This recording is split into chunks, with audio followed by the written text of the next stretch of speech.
अस्सलाम वालेकुम दोस्तों, मेरा नाम है काशिफ अली। तो दोस्तों यहाँ पर जो है ओप्पो ने लॉन्च कर दिया है अपनी एक और नई डिवाइस जो कि है ओप्पो रीनो 5, जो कि पाकिस्तानी मार्केट में ऑफिशियल तौर पर इसकी जो प्राइसिंग है वो भी सामने आ चुकी है, जो कि रखी गई है 60,000 रुपीज़। जो कि अब सवाल ये आता है कि क्या ये जो स्मार्टफोन है इस प्राइस रेंज में आपको एक अच्छी वैल्यू प्रोवाइड करता है, क्या एक अच्छी डील है या फिर प्राइस अच्छी हो सकती थी, या फिर फाइनल मेरा ओपिनियन क्या है।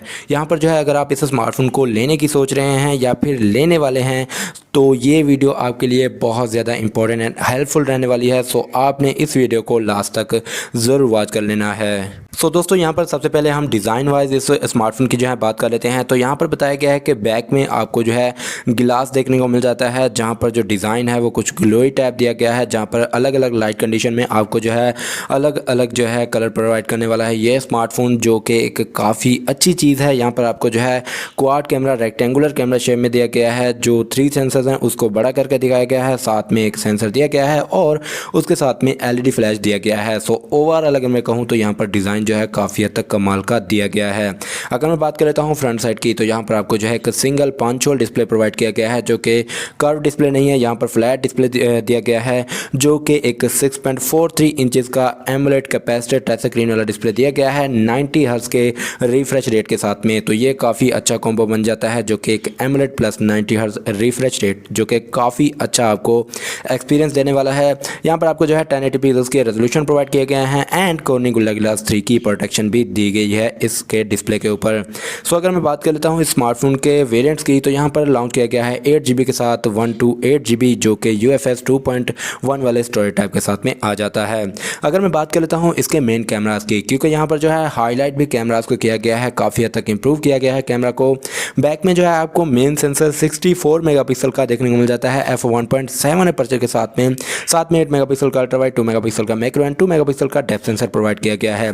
सो यहाँ पर अल्ट्रा वाइड और मैक्रो डेप्थ को छोड़ो, यहाँ पर जो है जो मेन सेंसर है वो काफ़ी हद तक इंप्रूव एंड इन्हेंस किया गया है, जहाँ पर कैमरा क्वालिटी है वो काफ़ी ज़्यादा कमाल की देखने को मिल जाती है। स्पेशली तौर पर अगर आप नाइट में कैमरा यूज़ करते हैं वहाँ पर आपको जो है एक अच्छा एक्सपीरियंस मिलने वाला है कैमरा के साथ में, और इसकी जो वीडियोग्राफी है उसको भी काफ़ी ज़्यादा इंप्रूव किया गया है, जो कि कैमरा के साथ में आपका एक्सपीरियंस काफ़ी ज़्यादा कमाल का रहने वाला है।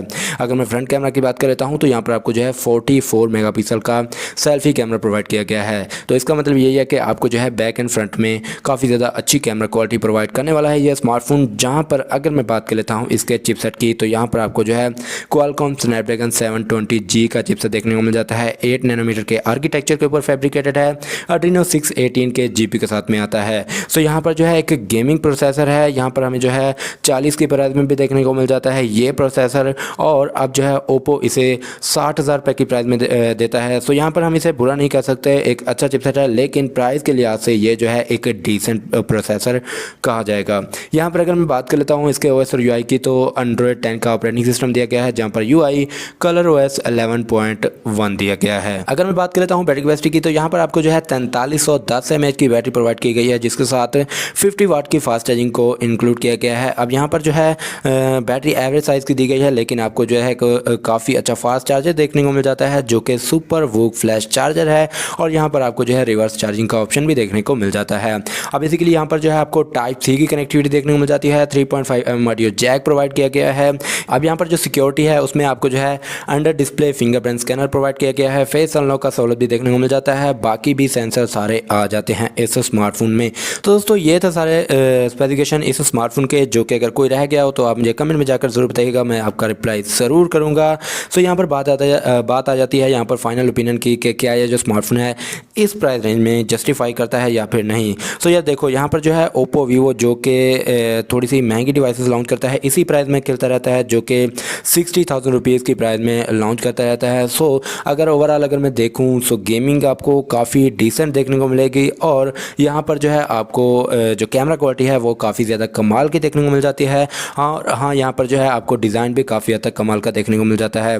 सो दोस्तों यहाँ पर ये जो स्मार्टफोन है सीधा सीधा कम्पीट करने वाला है वीवो के V20 से। अब अगर ओवरऑल देखा जाए तो यहाँ पर जो है प्राइसिंग थोड़ी सी बेहतर हो सकती थी, लेकिन इस प्राइस रेंज में भी आपको काफ़ी अच्छी वैल्यू प्रोवाइड करने वाला है। बिकॉज यहाँ पर अगर आप ऑफलाइन मार्केट में परचेज़ करते हैं तो आपको जो है काफ़ी अच्छा डिस्काउंट मिलने वाला है, जो कि आपको जो है काफ़ी अच्छा पैकेज उस प्राइस रेंज में देखने को मिल जाएगा। सो ये था मेरा ओपिनियन। बाकी आपका क्या ओपिनियन है इस डिवाइस के रिलेटेड, आप मुझे अपने कमेंट सेक्शन में जाकर जरूर बताइएगा।